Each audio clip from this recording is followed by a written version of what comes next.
John, do you have a website? Oh, We're live. somebody snuck the button in there. Somebody snuck the button in there. PerformanceZarrays.com. Good evening, gentlemen.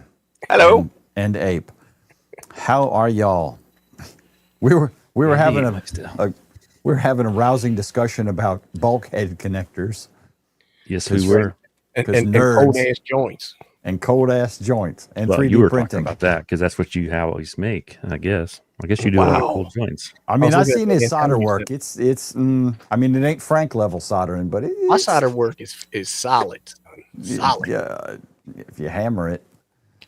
I've gotten so much better at it. Here's John, we're gonna get back to you, but first we're gonna spend like 35 to 40 minutes doing introductions on the other three of us.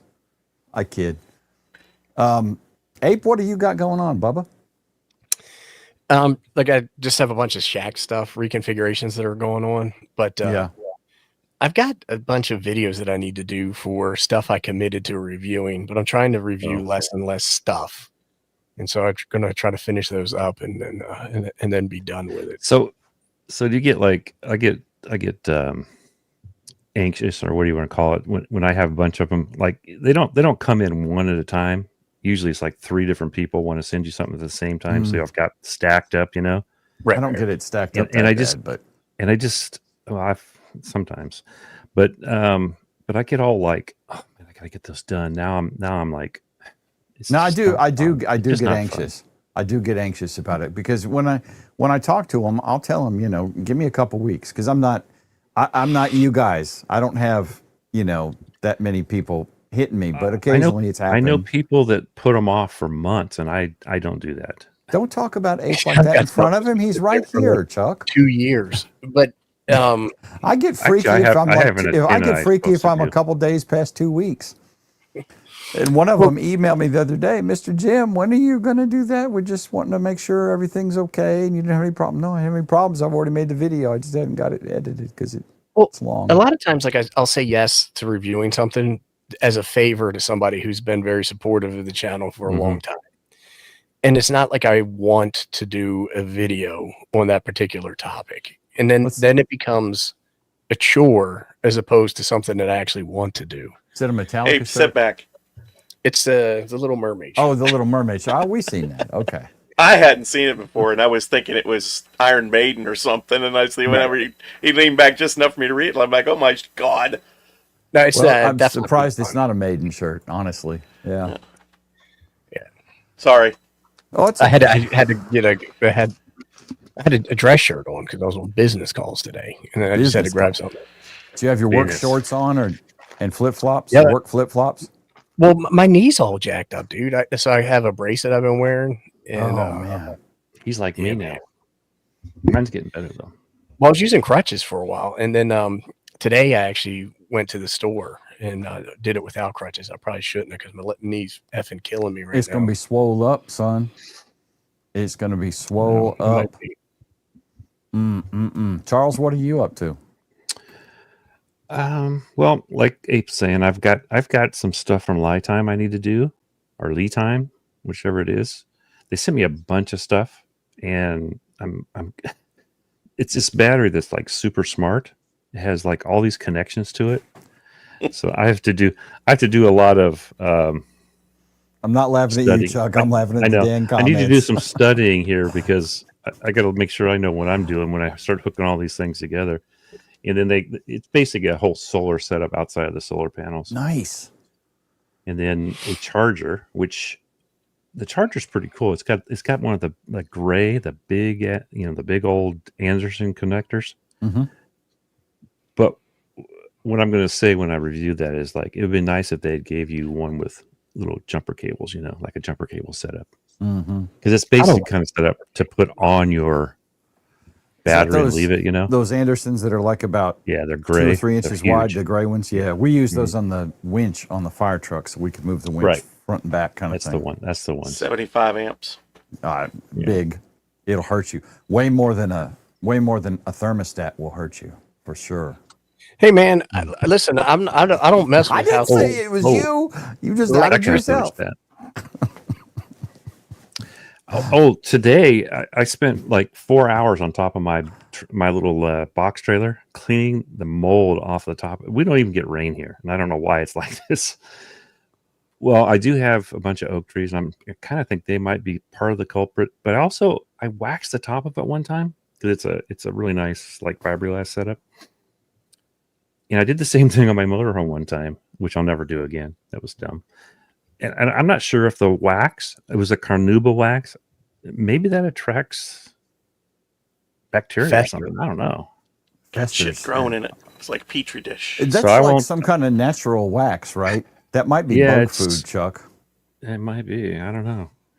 So I won't be doing that again. Well, plus it's like it's not doing enough good anyhow to do it. So forget it. It could be the marine layer, as 45 says. Yeah, it could be the marine layer.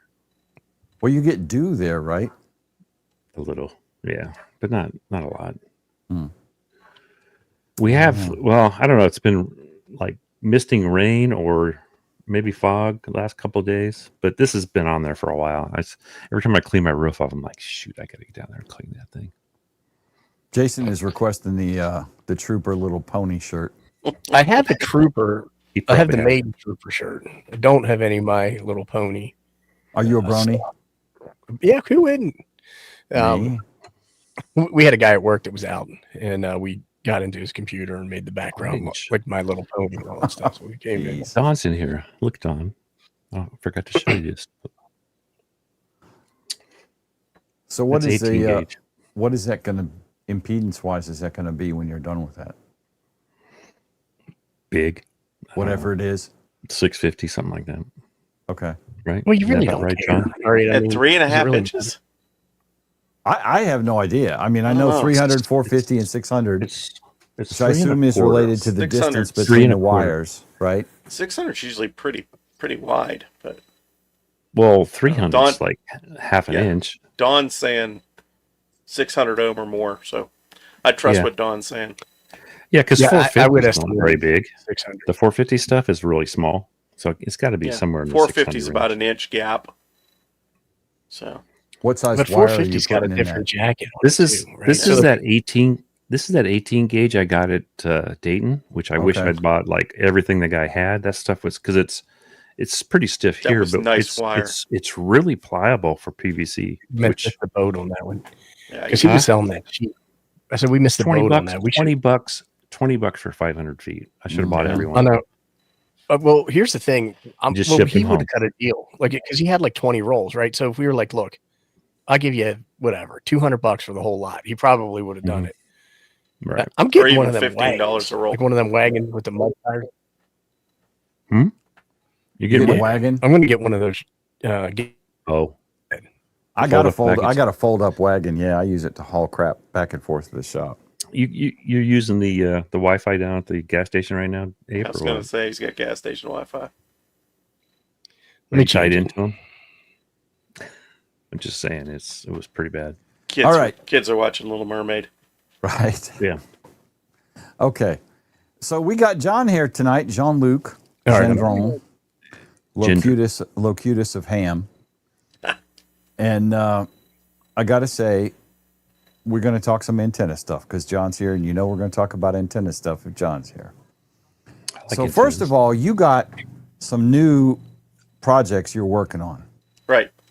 So to go along with the 1500 watt version of the filament array, we've got prototype boards are inbound for the 100 watt version of it, and it's going to be a little bit smaller, so you can take it POTA. Probably going to use RG8X instead of RG213 for the cable. So we'll have that going. Really?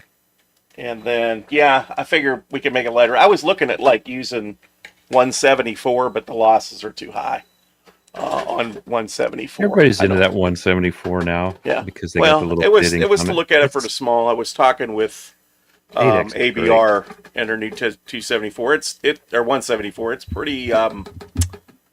It is pretty efficient, and the losses are pretty low, but it's still over a dB at it's at the low compared to legacy like RG174. Yeah, right. It's not. I would still use RG316. Yeah, over there. 316 or I'm going to use probably RG8X. 8X. And then I use 8X for everything, man. For going out and doing stuff. Yeah. So that's the website, and there's all the different products that are out there. How did That's his younger brother. Yeah, who's that guy there? How did I ever That's miss? me. How did I ever miss that picture? That picture's in 2019. Let's plus that up. I don't know that I would have recognized you if I Who was seen the you. guy on the thumbnail? That was me. It was? What thumbnail? You were skinnier then too, John. Yeah, I was about, in that picture, I was probably about 210 pounds. Look at you. You look like a boss in that picture. I'm 260 now, so. He is the boss, man. Yeah. I went from about 300 down to 210 right before COVID, and then COVID got me. And I ended up putting the weight back on, so. This is John's website, and performancezarrays.com, and let me paste that in the chat for the people. I'm going to have to get some, or have you tell me what to cut them at. I'm going to have to get the 20 meter ones. I'll send you a set if you really want them. Because I'm more likely to do that now. I kind of mess myself up in the back. I'm telling you, I love Callum's antennas with the stuff, but after Steve sent me those whips for 20 meters, you saw how fast that. Well, you weren't in Alabama. I put up. I know how fast those things set up. I put up that 20 meter array in about 10 minutes. Yeah. Well, that's the thing is I got the ground spike system, and I ordered 2 of them, and I have 2 20 meter whips that I got. Yep.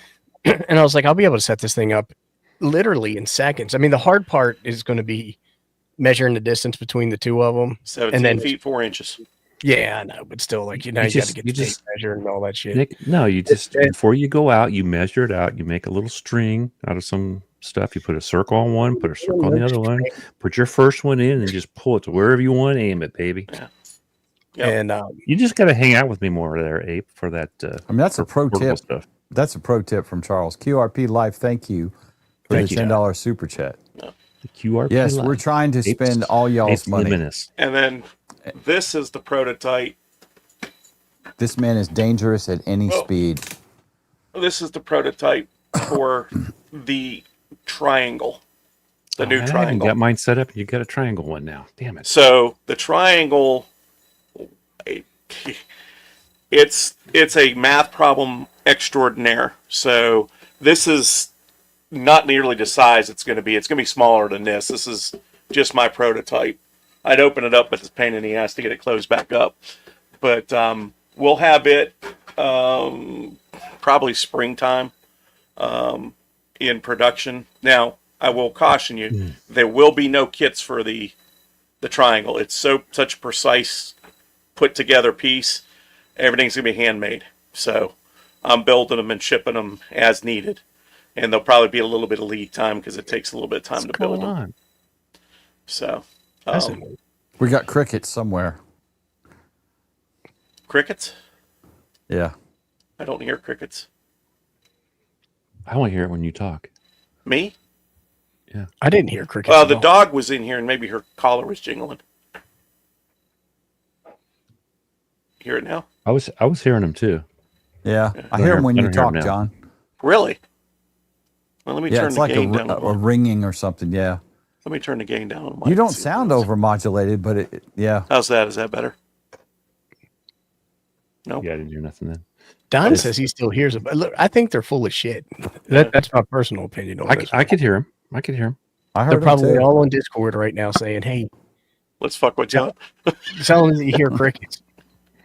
Ape's probably got it. Ape's probably got it on his little pot. Now the dog was in here, and her collar does jingle, and she's underneath my bench here. So, no, it ain't jingling.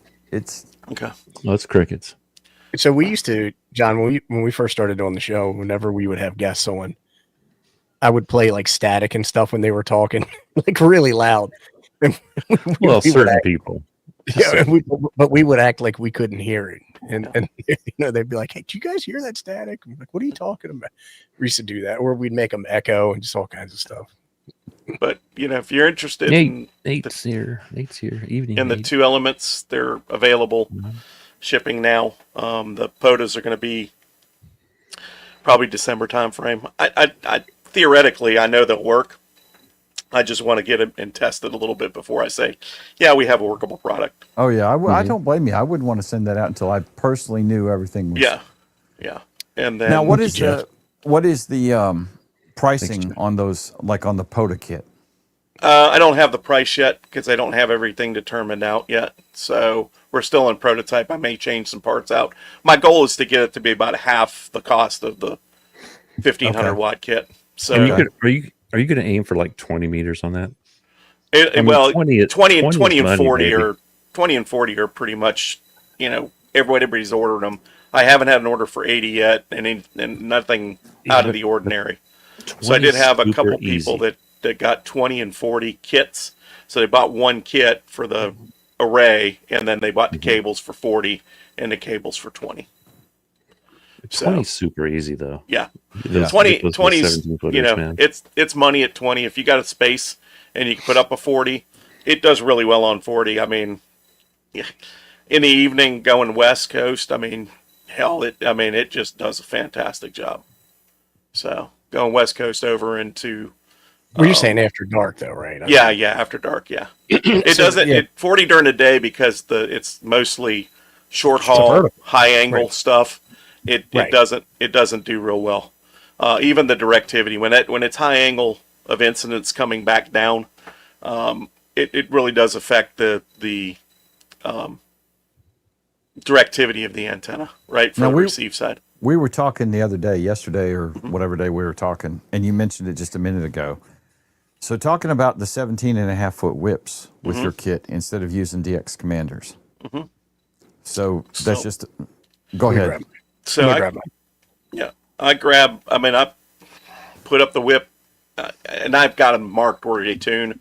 So if I'm going to like the center of the band, I just pull it fully extended, and I'm right at the center of the band. I put out 8 radials about 17 feet long. So I put 4 on each side of the stake, and just throw them out, and that's it. Damn, that's an easy setup. Yeah, I mean, literally. I mean, you saw what I went through in Florida.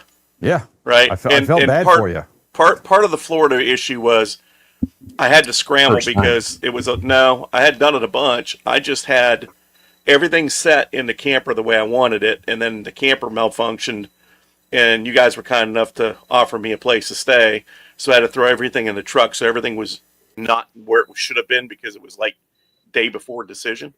So I was struggling looking for parts and pieces, and I had to engineer it on the fly. Right. The alphas for POTA, that's going to be the ticket. Now, if you're going to stay there for a week, I'd put up the DX commanders. Just because that quarter wave, I like the way it operates a little better off the DX right for that kind of install. I'm gonna do some testing. I'm going down to St. John middle of October.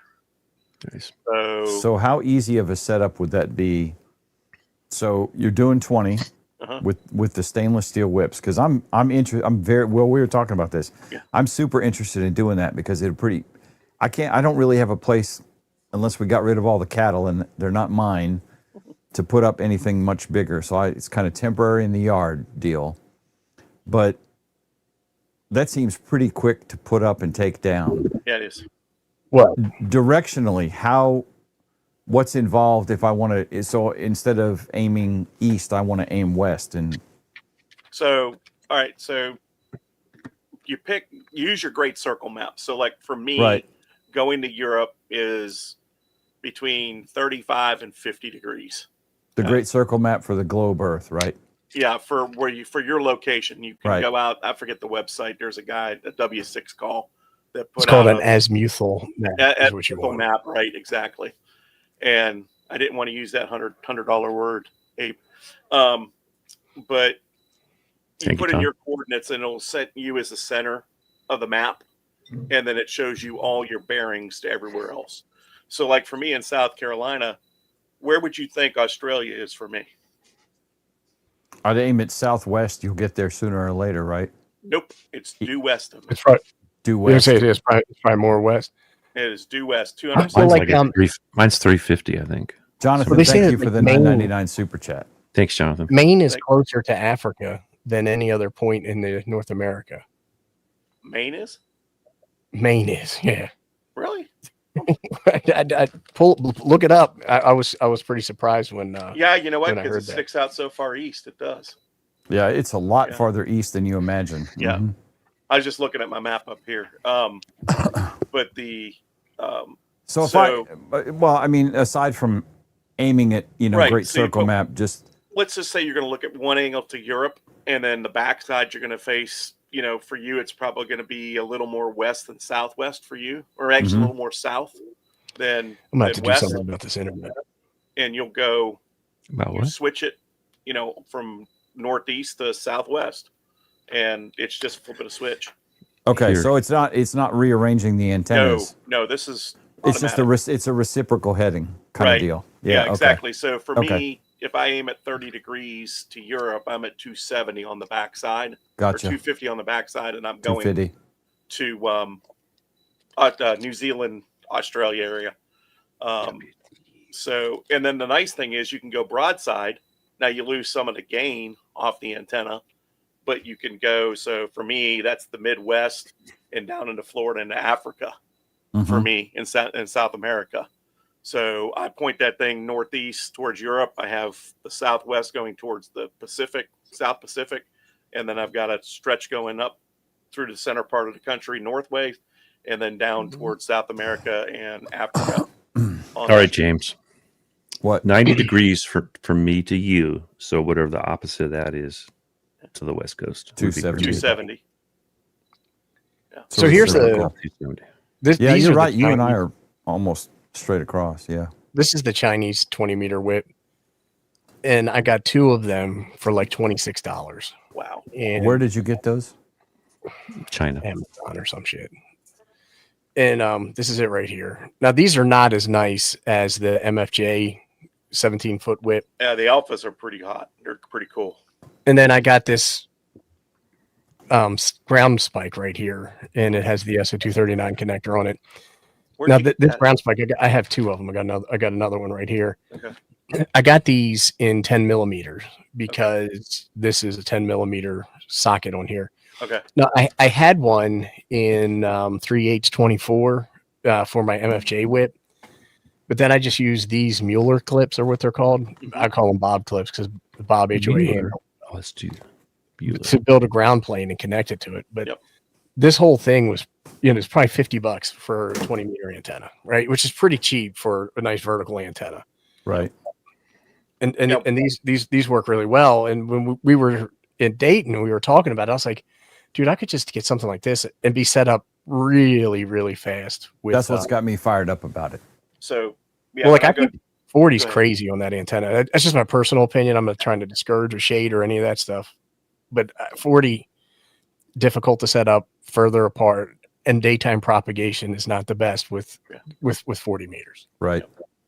40s, the 40 for that setup is if you don't have a beam and you need 40 meters for contesting or field Right. day, you want some directionality. That's where it's built for. Yeah, But when I go ahead. Makes sense. Yeah, when I go to St. John, my plan is right now, if the POTA ones are ready for full testing, I'm going to take 2 of the alphas down with me, and I'm going to set it up on the beach and go ahead and run from the beach, take my 891 and see what I can do with that. Are you taking this alpha with you? I'm not going to take the 34s. I'm going to take the 217. Sinks. Yeah. I'm almost afraid to set this thing up all the way. I've had mine up. It's just Chuck, the hold it first up. time is a pain in the butt. This Now, thing what is kind huge, guys. What kind of mount have you got on? You don't have a mount on that yet. What are you using for a mount? I use a CB mirror mount on a stake.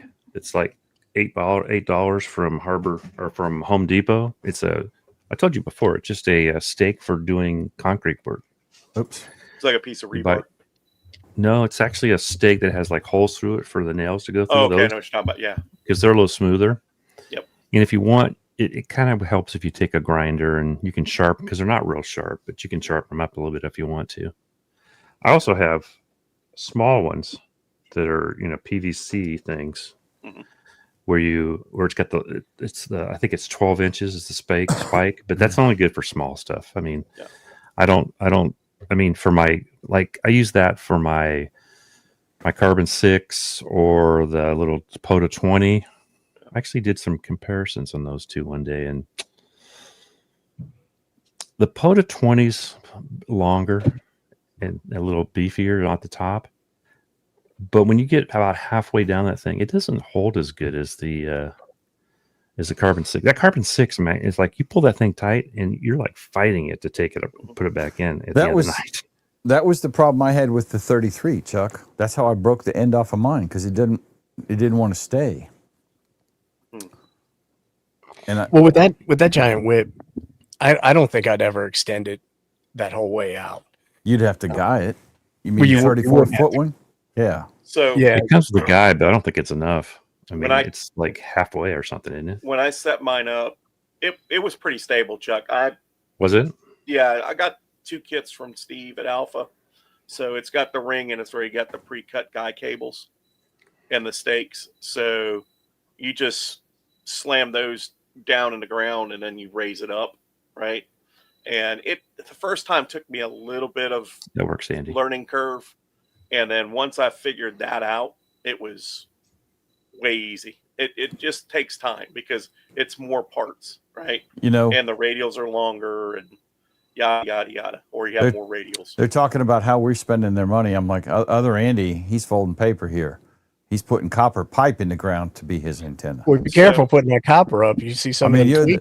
Tweaker come over and take it. All the tweakers will be doing a drive-by. You know what this is? You know what I'm going to use this for? This is going to be Andy.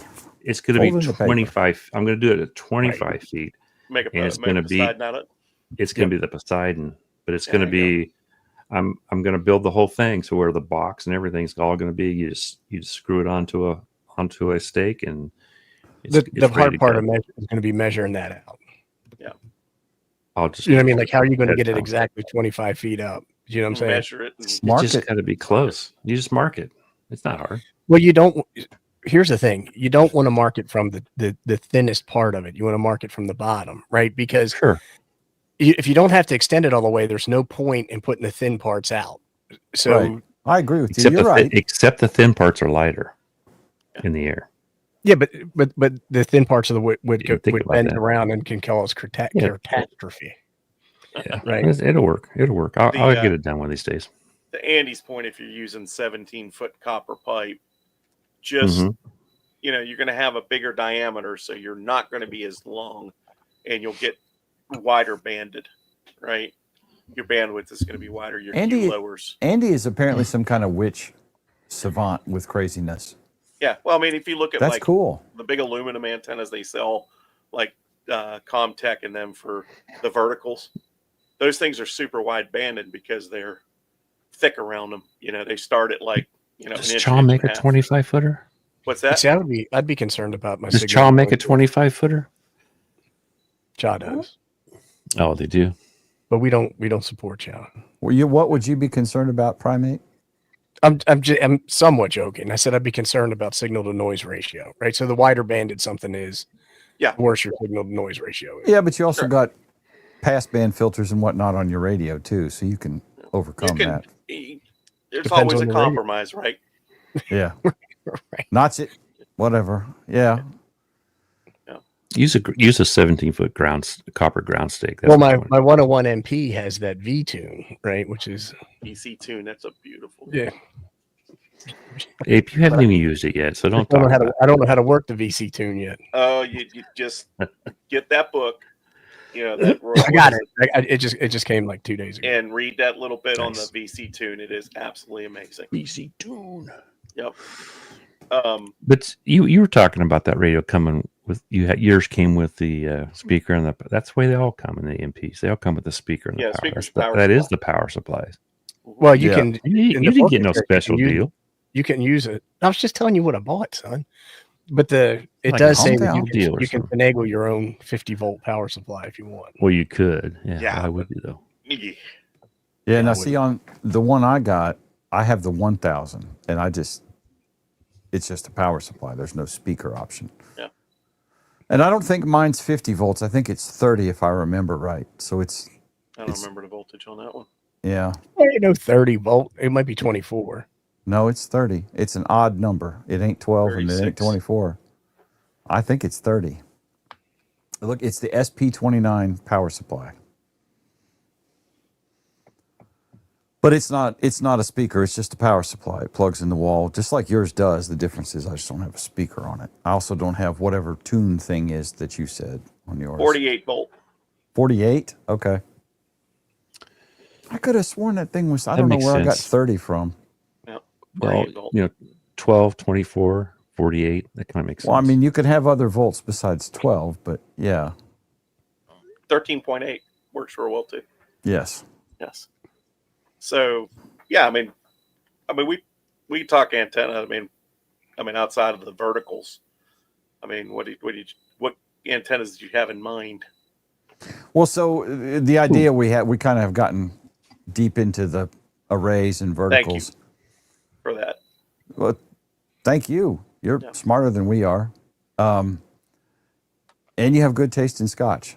At least you talk a good game. I don't really know, Well, but if you guys ever make it to South Carolina, you can come sit in my bar and drink all the scotch you want. All right, deal. Might take you up on that. There's about 15 bottles open on the bar. I'll come down and stay for a week. Can I stay there? Because I probably won't be able to walk. So what we wanted to talk about was the right antenna for the mission kind of thing, right? So give me a mission. Well, we talked about POTA already, which is what a lot of folks do.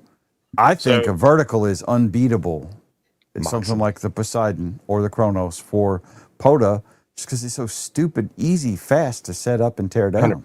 So if you look at POTA as a short operation, right? Yes, 2-3 hours. A vertical, an half-wave end fed, anything like that that's really simple to put up. Now, if you're going to be there a week, right, then, and you've got tall trees and you got the room, an off-center fed dipole up high is going to smash that vertical, right? Unless you're at the beach. That's when you talk about verticals, there's a couple of considerations, right? So are you going to use a quarter wave vertical, or are you going to use a random? A random untune. So, yeah, I mean, if you use like a end fed and run vertically, quarter wave vertical or DX Commander where you have a bunch of vertical quarter wave verticals, anything like that's going to be good for a short term operation, going into park, couple hours, 3 hours, 4 hours. But I will tell you this: if I go for a week, I take a off center fed dipole and get it up as high as I can, 80 feet, 60 feet, whatever. And I'm busting it with that. I absolutely love that for POTA. Is that what you do down on St. John? So St. John, for the beach, I'll take a vertical. For the house, like last year or 4 years ago when I was in the house in the park, I put up I had a vertical and I had an off-center fed dipole. And the off-center fed dipole was at about 55 feet overlooking the ocean. So for 55 feet at level ground, and then I was 100 feet above the ocean. So that thing, when it got to the ocean, I was 150 feet in the air. And that off-center for dipole sang like Christmas, right? The thing about the off-center fed dipole is that you don't have to use a tuner with it. Now, if you're taking all this stuff down there, maybe that's not an issue or not. But if you are trying to be, all tactical, and in high speed, low drag and all that, dragging a tuner out to use something like the Poseidon could potentially be a problem for you. Right. Now, most of the people who I see claim to be high speed, low drag are pulling up to the park in their minivan and they've got buckets of stuff that they're carrying, or, what I mean? Like it doesn't necessarily. Yeah, you're not backpacking that in. Well, I mean, even though something like a Poseidon requires a tuner, though, for the most part, that thing will tune with a 3-to-1 tuner that's built into a lot of radios. Yeah, 100%. Right. 7300, 991. Yeah, and if you're doing QRP, then it really doesn't matter because no one can hear you anyway. Right. Yeah.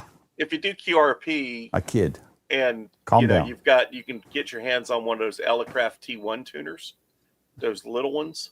Yeah, them things are amazing. I have one. Yeah. And I absolutely love it. I think MFJ makes a little tiny made a little tiny QRP tuner. I can't remember the model number, but I know they had one, at least one. Yeah. I've got the MAT 30. Yeah, MAT the MAT 30. Or the 705, which is like the 30. Yeah. And then thank you, Conrad. If you Conrad, take appreciate it. Conrad. If you take a G90, I mean, that thing will tune a barbed wire fence. Yeah. Yeah. So the challenge, there's a couple challenges with the G90, and I love the G90. I'm on my second one. When you adjust the power supply, the power settings, it's whole numbers. Like you don't have fractional settings. So if you're driving an external amp, there's a big difference between driving an amp with 2 watts and 3 versus 3 watts than driving it with 2, 2.5, and 3. Yep. And that's a little bit of a hassle. The other one is that if you do use external amplification, because a lot of people are using like those 100-watt, the micro PA 100s with them, tuners no use anymore. No. Right. Because the tuner's got to be on the other side of the amplification. And that's right. Right. LDG Z tuners. Yep. Love me some LDG tuners. Absolutely. Yeah, the little Z tuners, the Z11 and the Z100, they're rather small and lightweight. Yeah, I've got the Z7, the Z817, but that's only 20 watts, right? Is that that's the Yaesu specific one? Yeah. The 817? Well, I mean, you can use it on anything because it has auto sense, right? Okay. So you could use it for any QRP Thanks, radio, Dave. but it does have a Yaesu. David, what's nice about it is it's got a Yaesu cat control on it to get the pass the band information and PTT. Mm-hmm. The other thing is that it has a Yaesu DIN out so that you could continue to your chain, your cat chain. You know what I'm saying? Like, because if you plug it in, if you plug a tuner into that cat port, your cat port's now gone. Right. But if you plug it into this tuner, you could plug something else into the tuner on the other side of it, like the remote display cat control. Yep. Now, see, and we got one more question about the vertical stuff with your array, John. So let's hit that real quick. But I've got a question or comment about the tuner thing too. Okay, the average width of a signal with the vertical array. I'm not sure what. I mean, is it? I think he's talking about because it goes out. You know, they usually do, like a Yagi usually has a width. The farther you go, the more it gets. You're talking about beam width. Yeah, I think that's so beam width on I would assume that. Beam width on that it's about 140 degrees of beam width on a 2-element. I don't know so you get a lobe how they going measure this way, that. lobe going that way.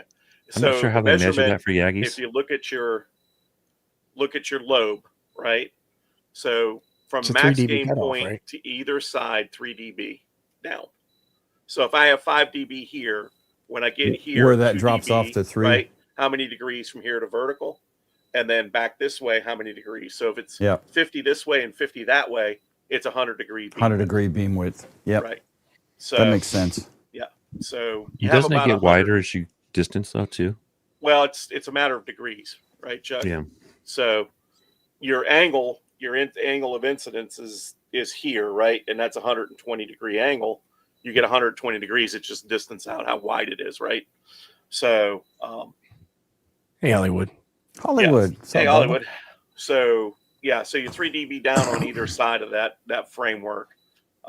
With the 2-element, it's about 140 degrees. The nice thing with the triangle is you have about 118, 120 degrees of beam width, and you can switch it in 6 directions. So you're never more than 3 dB down at all for your max gain. Nice. And actually, you're only probably about 1.5 dB down in reality. But that's the magic of the triangle. But again,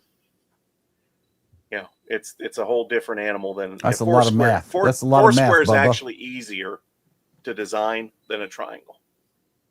So we were talking about tuners on the Z100s. Well, not just the Z100s, I suppose, but on the ICOMs, like on the 7300, I have a 7200, and I've seen it on other ones. They have that 4-pin like Molex connector on the back that splits out to a power connector, and then it's not cat signal control, the signal control for the tuner, so you don't lose the cat port with that, which is, I always thought, a cool feature, because that lets you don't have to have a separate power line for the tuner, if you're not running one of the Z100s that runs off 6 AA batteries, you can power it straight off the radio. So radio power, and then the tuner is powered off the radio, which is pretty sweet.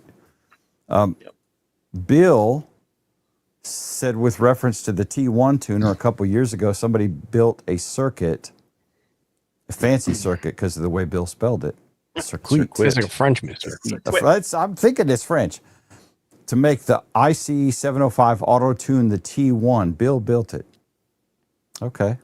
Huh. Bill's a builder, man. He is. That's interesting, Bill. That's why I put it up there. I thought that was pretty cool. Yeah. I think that's the Forbidden same Magic. tuner the KX2 has, right? Basically the same thing. It's just inside the KX2. Yeah. Probably. And it does a pretty good job. I have a Mac HF, and that's what I originally bought it for, is to run the Mac HF. And I really like it. Oops. So. Yes, Ronnie, that's exactly what I did for it. So if I get the 20-meter 2-element kit, I just need to add 2 regular 20-meter core weights. Yes, exactly. Yeah, and you can do it with just wire if you want to. You don't have to use this. Yeah, you can do it with wire. You can do it. I've done some experiments with the Quiver coils. Okay. I do not like those tripods. There is something flaky with those tripods and the array. So I don't recommend that setup. I've had nothing but issues with trying to get it to match properly with the array. Is it the metal from the tripods affecting it? I don't know. I don't know what is going on with that. I can't figure it out. I've got 2 of them sitting on my front porch right now. I've tried the big tripod and the little tripod. The little seem to work better, so I'm tending to think you're right. It may be something with that tripod and the metal in it. Is it like a capacitance thing? Because yeah, it ends up you being have the metal capacitive. Yeah. Yeah. I mean, you're basically setting the up reactance into a manageable match. I can get I don't like the idea of putting a coil on that either. No. And right, because the whole idea is to get more gain, right? Yeah. But when you put a coil on there, you're inserting loss into it, right? Which is the opposite of your goal, right? And that might be good for if you're doing a 40, because I've taken them and make it shorter. Done the shorty 40s and tuned them and put them on stakes, and they work fairly well. It's a little bit of a biatch to tune, but it does work, because then you get a bunch of interaction, right? You got those 2 coils sitting so close to each other, right? At 40 meters, they're 33 feet apart, but you're still in that near field, and they tend to play off each other. So trying to tune it is a little bit of a pain, but it does work. And I can get a good enough match, but you basically have to. Hey, Bobby. You got to tune it almost for like, I want to say it was like 7.4 is where I had to tune it to get it to work right. So it's weird. It shortens the antennas way down, but it works. So I don't recommend that. I recommend just a standard quarter wave, and you're better off. Marvin's got a question for you. So with 3 verticals, 31 feet at XY, number 2 is out at X quarter wave, and YO number 3 is out 1 quarter wave, Y and X. How will this work? Okay, I do not understand that question, Marvin. I think he's asking about the distance between the triangles, right? Okay. So he's asking if you have X and Y, right? And you're going to run quarter waves. Yes, you're going to run quarter waves, but it's not a quarter wave distance between them. Because of the geometry of a triangle, the distance between those is 0.29 of a wavelength to get the timing right. So you adjust your delay cables, right? And your delay cable is not 71 degrees anymore. You are feeding 90-degree feed lines from the box to the antennas, and your delay cable now becomes 110 degrees. And I just heard an echo. So I need to stay up here instead of back here, because I think it's echoing off the back wall. But yeah, so it's 29% of a wavelength and 110 degrees in the delay. And that makes the math work, and it divides the current properly. Conrad, I have a video called L-Match circuits. And I think I have 2 of them actually, but it shows you how you can figure that out on a nano VNA. or you could buy that book. But with an NOVNA, you can there's a function on it that'll just give you it'll give you two different ways to do it. In series or in parallel? Well, it gives you in series or in parallel, but I think that you can get so when you look at your Smith charts, you have the admittance, and then you also have your impedance section. Right. So depending upon how you John put up, John. Yeah, depending upon how you traverse the Smith chart to get to the center, to the bullseye, I think it gives you the two different ones. That book right there, John. Antenna impedance matching. Yep. Probably impossible to find that book. No, Amazon. I saw Rothamels. Gigaparts had Rothamels laying in the store. Rothamels is a fantastic book. I was too cheap to buy it. I bought one. It's sitting on my shelf over there, and there's two Bibles when it comes to antennas. Okay, there is ON4UN's low band DXing, and then Rothamels antenna book. Those are my two Bibles. Right now, if I want something quick and dirty, the ARL antenna book is great. Anything by William Orr is fantastic. McCoy is really good. And this one's Seebeck. Anything by those guys is fantastic. And then Joe Carr as well. I've got a library of antenna books over here that I just devour. And then I've got some textbooks, which are a little bit over my head. They're over your head. They'd kill me. I'd probably pass out. Antenna theory and antenna physics and what is it? So we got another question for you. Yep. While you're pimping out your library and showing us how smart you are. I'm not smart. I just read a lot. You read a lot. Thump said, so for 20 meters, two 17-foot whips, a quarter wave apart, and ground one antenna, right? No. It's a little more complicated than that, Thumpster. No, so you're almost correct, Thump. It's two 17-foot whips. The 17.9, they're basically almost 18 feet, right? You need that extra little bit of foot to get, because it's 5-point-something meters, right? 5.25 meters or something like that. So the whips, yes, you can do those quarter wave apart. So 17 feet 4 inches is what I tell everybody. And you're not grounding one antenna. You're going to feed both of them. Now, if you want to ground one and make one longer, then you have a parasitic array, right? So you can do it parasitically, and then you just switch the length of the antennas and put a short on either one of them. Short the ground radials into the vertical. Now tell us what the difference is with the parasitic array versus. So a parasitic array, you have a reflector. That's like a big ass Yagi is what that is. And then when you do a phased array, you're taking two verticals, you're feeding them both. One is delayed, right? So this one's delayed, this one's in phase. It transmits and it waits. This one transmits at the same time that wave hits it, and they couple or mutually interfere, and it takes off and pushes all together. Yeah, but you're cutting your power to each antenna too, right? Right, you cut it in half, right? You split it in half or as close to half as you can get. With a parasitic, let's say this is your driven, this is your reflector. So your driven radiates, it goes and bounces back and comes back and bounces this way and interferes collectively. So that's how it works there. Now, gain wise, is there going to be a huge difference? Not on ground mounted vertical.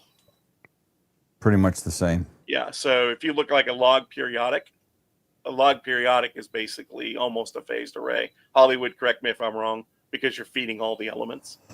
With a Yagi, you have a reflector, a driven element, and possibly a director or multiple directors, right? So you can do that with verticals too. It just takes more work. Yeah, I mean the verticals. I mean, if you're going to go one direction, and you're only considering one direction. Let's say I'm going to point this towards Europe, and I'm going to work a bunch of crap from Europe. I'm going to put one director up front, and about 19-20% of a wavelength back from that, I'm going to have my driven element, and then quarter wave back from that, I'm going to have my reflector. And, now, we getting back to the mission thing. So we kind of covered POTA. Yeah.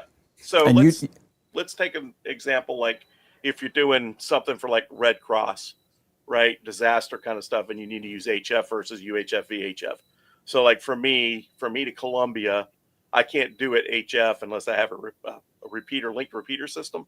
Columbia is about 80 miles away, but I can hit it off an NVES antenna. So a low dipole. I can put a dipole close to the ground, 10, 15 feet, 40 meters, 80 meters, and I can reach Columbia easy, right? So an NVES dipole is really good for that. Now, a vertical is terrible for that because of the low takeoff angle, right? You can't. You can't do it right over them. Yeah, it won't work. Yeah. So your takeoff angle is too shallow, and you end up going right over the top of them. But if you use an NVES antenna, right, goes up, it's a high angle, and it comes back down at that same angle. So your skip zone gets really short. You might also get them on a chordal hop too instead of a direct. Yeah, and if they're close enough, I mean, you might actually get them off ground prop on some of the lower bands, like 80 meters. On 80, something like that. 20 miles is not that far on 80 meters on a ground. True, Don. Yeah. So if I'm setting up, I'm a reasonably new ham. Yes. And I'm setting up an antenna at my house, and I want to maximize my antenna. Mm-hmm. What does that mean? Well, I'm getting there. Just hold your water. Just calm down. He's giving you the specifics. But I also don't have a lot of money to spend on an antenna. Yeah. Bang for the buck without spending tower and Yagi and beam and rotor kind of money. What do you want to do? You work in DX? I want a ham. I'm a new ham. I want a ham. I want to get on 20 meters. I want to talk to people and share the stories about my gout and stuff like that on 20 meters because I'm new and I don't know that you're supposed to do that on 80.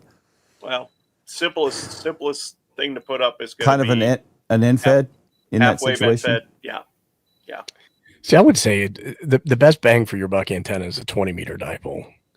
It's not a sexy answer, right? Because they're only doing 20 meters, sure. Yeah. Everybody's like, oh well, it's a dipole, and dipoles they don't have parts and components, and they're not fancy and they're cheap, and but it's speaker wire and a 3D printed thing. Yeah. Hey, I will tell you this story, and I may have told you guys. Well, that's the question. I mean, what's better for that mission for the new ham? First HF contact is we have a local 10-meter net here on Saturday nights, and I had my radio, but I didn't have an antenna yet. And I was sitting there and I had just a piece of coax stuck in the back of the radio. And I'm listening to these guys talk on 10 meters. And I'm like, I want in on this. So, and I said, damn it, I'm a ham. I'm going to go figure this out. So I got a BNC to banana clip adapter. I went out in the garage and got a roll of THHN that was sitting there. I did some quick ciphering on a piece of paper and said, 8 foot 3 inches, 8 foot 3 inches. Plug them both into that banana connector, put a PL259 onto to BNC, snap that on the back, had 2 kitchen chairs on either side of my dining room, and I tied those antennas to the end of that and turned the power down to 20 watts, covered my nuts and keyed up the microphone, and the guy heard me. And I was like, that's my first HF contact. I mean, it ain't sexy, but damn it. It worked. Well, they're super easy. You can build them. They're cheap and they work. Yeah. There's a reason that they compare every effing antenna to the dipole, right? When you look at gain measurements. TBD, baby. So if you take a look at this, Don saying not true. 33 feet in the air is hard. No, it's not. You can buy a 10-meter mast relatively inexpensively. You could even make a 10-meter mast, and then you can mount your antenna as an inverted V. Mm-hmm. Mm-hmm. Yep, and 2 apple trees. Right. What is it? Half wavelength for 20 2 meters. redwoods. About 30 feet, right? 2 apple trees to get you high enough for it to work. Yeah. Now, you might not be working a lot of DX off of it, but it's going to be efficient because it's a dipole, right? It's just going to be your angle of takeoff, right? John, you said you're going to be on the beach down there? Yes. Yeah, so beach, I'm running verticals. The salt water is. You should build you a. What bands are you going to do? Just 20 on the beach. Build a 20-meter Moxon and run it vertical, and aim that sucker. But I want to play with the vertical array. See now, and then the Moxon, Chuck and his damn Moxon, because I'm kind of interested in those too. Yeah, the Moxons are on my to-do list. Moxons I don't say they don't. I respect your thoughts on it. I need to do that. 12 feet. That's 20 is 12 feet each way. That's a lot of crap to carry. Is it? Yeah. I've got one that weighs less than a pound for 10. I've got cross members, right? Then I got to take the wire and I got to build this thing off the beach. I can't put it in a bag. Spin it around and all that other stuff. Yeah. I'm going to stick 2 verticals in the sand, throw out 8 radials off of each one. 10 minutes, I'm set up and talking. Where I'd still be trying to stuff the damn ends. Who's the Aussie? Who's the barefoot Aussie? You got to watch his videos, Aussie. Man. Peter. His name's Peter. Peter, the antenna guy. Check out his vertical Moxons on the beach, dude. Okay. I have his. I mean, I know you're going to play with those too, but it's just not my Moxon that for 10 meters weighs like less than a pound. Yeah, James, it would be tough. That's a little tough. That'd be epic, tell you what, son. my lot is perfect size for a 40-meter Moxon, and it's aimed the right direction. If I just put it right over my house. Yeah. See, I would do a 40-meter loop if I had the space to do that. Right, I've got an 80-meter back here in the backyard. It's 256 feet of wire. That's not portable. In a triangle. And it's nice. I mean, I've used loops for POTA before. 40-meter loop vertical and fed it in a corner. What the heck is that? Like a 40-meter delta, right? Yeah. 2 delta loops is good too. What is he saying? Glass ball. Hollywood has got just all sorts of wisdom on all sorts of stuff. Glass bottles make a good base insulator for the vertical. You are 100% right. Plastic rings that hold the 6-pack cans together. I wish I had half his brain in my head. I'd be a lot better work off. Great as end insulators on the dipole. What can you do with the flip tops that you pull off, the pull tabs? Hollywood, what can we do with those pull tabs, the old school pull tabs? Ain't nobody got pull tabs, Chuck. I got a couple of these the other day. Yeah, dog bones. Those things these are ceramic insulators. I have a lot of them that now are like plastic, all that. But yeah. I don't know. I like the ceramic egg ones. I really do like those a lot. See if you have a 3D printer, you can print dog bones all day in PETG or something. And I did some for Ape already for his antenna he never put up. That dirty dog. I got the parts around here, so he's behind on everything, Chuck. They're way lighter than those things. So this is a black market Kraken. Oh. Somebody sent me a toroid that was the same one you guys use in the Kraken, who shall remain nameless. And the Chronos, you mean? Huh? The Chronos. It's Chronos, not the Kraken. Excuse me, Chronos. Excuse me. I get them all confused. They're Greek gods, man. It's all Greek to me. So it is Greek. I mean, that's I don't know if you're joking or not, but that's the. Well, Jim and Abe have a knockdown every time we name a new antenna. No, I think you finally gave up, didn't you, Jim? Mostly. I'm fine with Greek god names. I mean, there's cooler names, but I'd go with the Egyptian ones: Anubis, Osiris. Well, I wanted to do an antenna based off a design that Colin in Scotland had. And so what the name I wanted to use for that was a Scottish pagan god. Yeah. And I put it in our private chat, but I think the idea got shut down because of the cost of it. I don't remember. I don't remember what it was. I don't either. Was that before me? Nope. It's probably 8 months ago. I don't remember it. Is it. What's that? What kind of antenna is it? Or you don't want to share? And fed half wave. Okay. Colin makes some interesting stuff. He really does. He does. And he's a hell of a nice guy. Anytime I've ever sent him a WhatsApp, we haven't had him on he's a mad scientist. Yeah. Colin is a freaking, get him on, huh? Yeah, I was thinking we need to reach out to Colin. He ain't been here in a while. Between Chuck with his engineering, Ape with his knowledge of balance, and Ziggy with his knowledge of coax. He's a mixture of all three of those. And he's pretty controlled, so he's not, he doesn't have Ziggy's Well, what I like about Colin is he takes a scientific approach to stuff. Absolutely. He does. Very methodical. He's a pretty real ham. I mean, you know. Yeah. He does stuff. He's a smart guy, you know. He's not opening boxes like the rest of us and showing radios and stuff. No, he's building and stuff, and he was kind enough to help me with the array too. I bounced some ideas off of him, and he said, "Yeah, you're on the right track."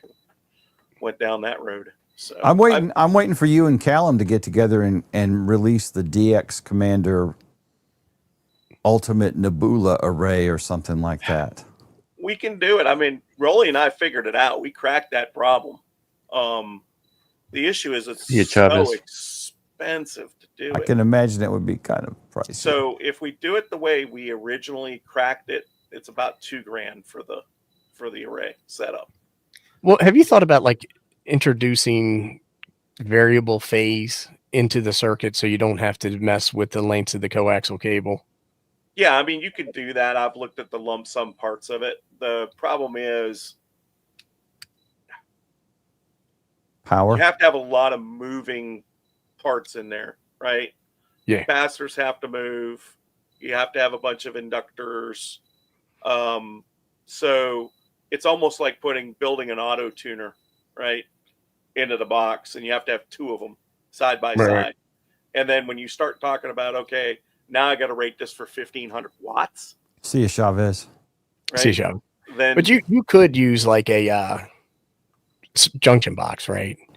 But, and you could make a delay. Like if you say I bought the 40 meter kit. Oh, you can do a lump. You can do a lump component setup for 40 right. So I just have to switch out I just add two boxes in line with my coax to go from 20 to 40 or something like that. Here's another mad scientist right here. You know, I would pay money to get you and Colin and this guy together in a room and see what kind of crazy crap you'd come up. And Ziggy, know, I've thought Ziggy for the Florida Man, card. I thought about the Faraday tape to try it on a vertical. Would it be able to handle the power? I guess it would. I mean, it does 2 meters or 440 just fine. I don't know. I mean, I ain't melted mine yet. I would try and melt it and see what happened to it. I don't know if it'll handle 1,500 watts, but I mean, there's some other things too, right? So, what does the skin effect look like on a piece of Faraday tape? You know what I mean? And I'm not hating. I'm just asking. Well, I mean, so I've had a crazy idea, and I've thought about it for a while. I've thought about making verticals out of. Hang on a second, I got it back here. Hang on 1 second.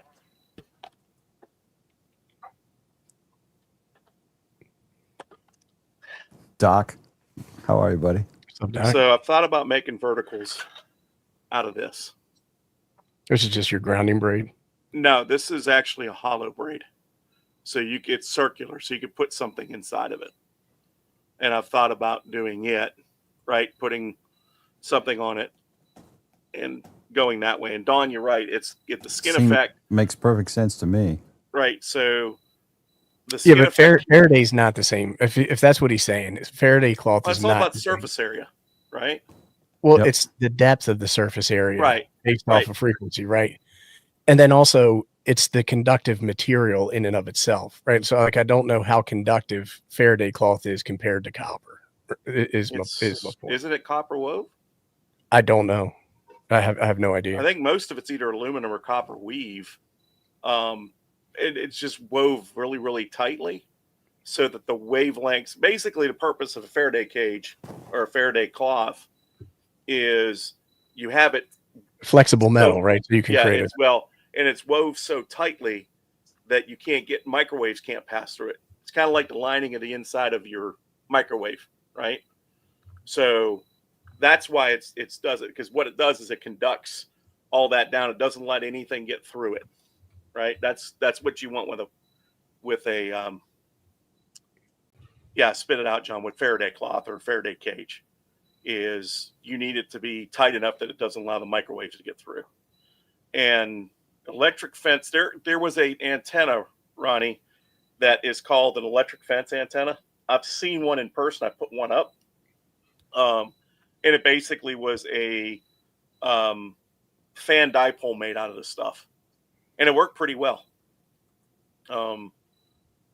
It's polyester that is copper nickel electroplated to the outside of it. Okay. Well, it's still going to be a copper or nickel weave. So all the outside of it's where your surface area is, because you don't conduct anything down the center anyways of a conductor. It all rides on the outside of the eddy currents.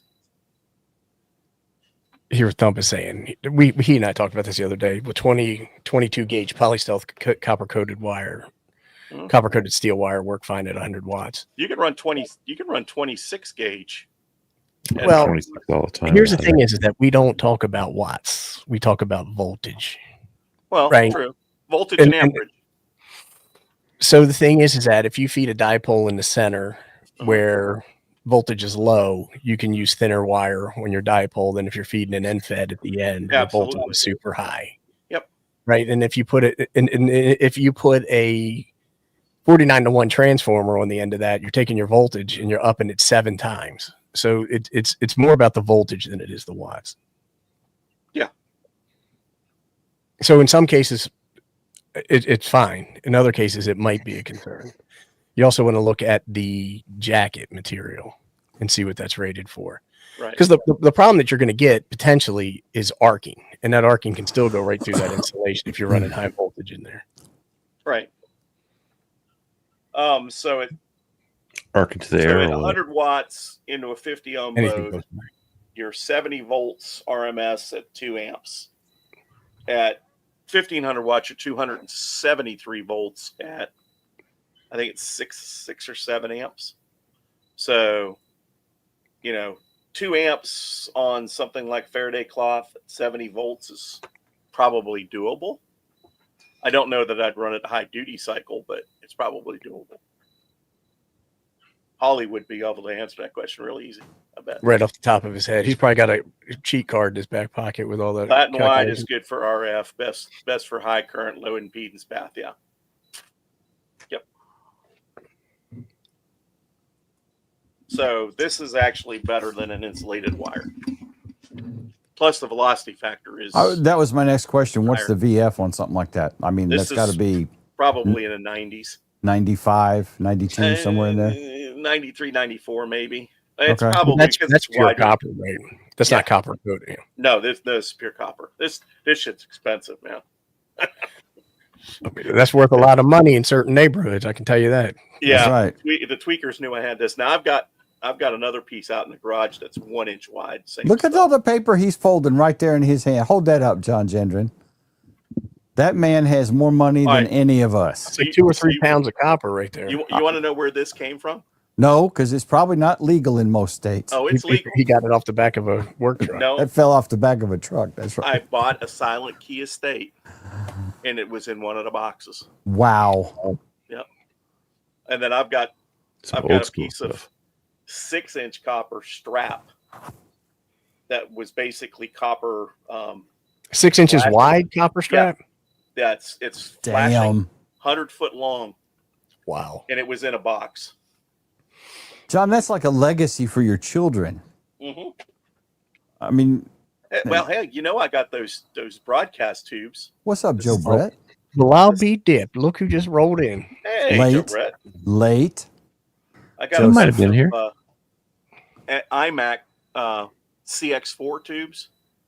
One was 1,000, one was 5,000, one was 10,000. And the 10,000 one I sold for $4,500. Dang. Yeah, brand new in the box, old stock. VOS. Year bought it. What he was going to do with it, I don't want to know. Of course he did. Yeah, $4,500. I got a new toy, so I got this. Damn, I'm so jealous. This is the 4410, and it has the variable settings on it. But look at that slug that's in there. Talk about folding paper. I know. That's a 10 kilowatt slug, son. Every day he sends us a new picture of his precious. I'm going like to the one Mr. Black has, huh? I'm going to the key down. Mr. Black is. Well, he's going to open up and Ape's going to start a new channel about setting up CBs now. Well, you know who Mr. Black is, right? Ape. No. Yes, you do. What did that set you back? About $1,000? He's an amp builder. Where did that come from? I don't know. What are you doing, John? We're trying to figure out what the hell you're doing, John. Oh, shit. Thank you, Don. Thanks, for the Don. $20. It's much appreciated. Appreciate it, Don. All right, so here's the thing, Gendron. Listen to this. I got the 4410A for $130. Well, who'd you rob? It was, dude. It was on eBay, and I was like, "Stop!" and hit that button. It said the second. I was like, I hope you gave him a reach around. but the problem is I damn. can't use my slugs from my 43. So they're different slugs. They're not the same. I thought those. I don't know. I don't have a bird. I thought they were all the same kind of thing. No. And so I had to order a slug, and I ended up ordering the 10,000 watt slug. Yeah, 10K. Because you have all those. The voltage divider on there, right? So like you can split it. You can split the so I can do 30 watts. I can do 10 watts, 30 watts, 100 watts, 300 watts, 1,000, 3,000, and 10,000 is the progression of the dial. Oh, so it is for your CB setup. And so the slug though, the slug was 107. 10,000. So I'm looking at like 325 is what I paid. Well, you know what? I need to start looking at those. Because there was one guy at Huntsville that must have had 30 or 40 slugs. The other day, and we've got one in the club, but it's an old 403, I think. This is a old 43. This was made in 1975. 43, not 403. Yeah, that's what we have at the club, and that thing's been around forever, and it works. It just works. I mean, they're good pieces of equipment. Well, I'm pretty excited about it. I would be too. I mean, you stole that damn thing. I just looked on eBay. They're like $700, $600. You gonna buy one on stream? Who, me? Hell no. I'm just checking. Dude, I'm building a house. I got no money. Yeah, he's holding it's all tied up. $10 million in copper he's holding. Hey, dude, I bought that stuff came in an estate sale. In fact, I felt so bad after I went through that estate sale. I paid the lady $600 for everything because I didn't know what worked and what didn't work.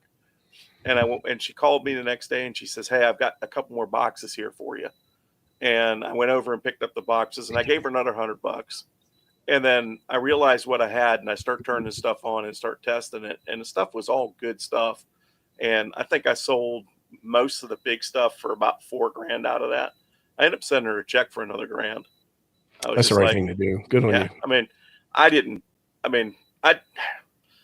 feel right, because like I said, I told her, I don't know what it's worth. I don't know if it works. Don't know if, and she just needed the money. So I was like, fine. So I sent her another check for another $1,000 and said, that's it. Thank you, Michael. Michael, what's up, buddy? And you're at least one better than Don. Yeah, I'd say you're two better, other than that whole Ohio State thing. Oh, no. Michael, you are my guy if you're an Ohio State fan. You people. The Buckeye guy will cry. Well, we need to. We probably need to wrap this up because the primate probably needs to make water. I do. I've got to go bad. I've been drinking iced tea. I've been trying to cut back on my soda, so I make these iced tea jars. That's nice. Doc Bradley knows BBI also. Look at that. Hey, I told you he had the same thing as BBI, man. Mr. Black. All right. Thank you for having me, guys. Guys, thank you. Thanks for being here, man. All y'all out there, thank you. Yes, they obviously love you. Jean-Luc, you you make antennas interesting every time. Thank you. I'm going to engage the button. Say goodbye, Ape. Goodbye. Goodbye, Ape. Goodbye, Ape.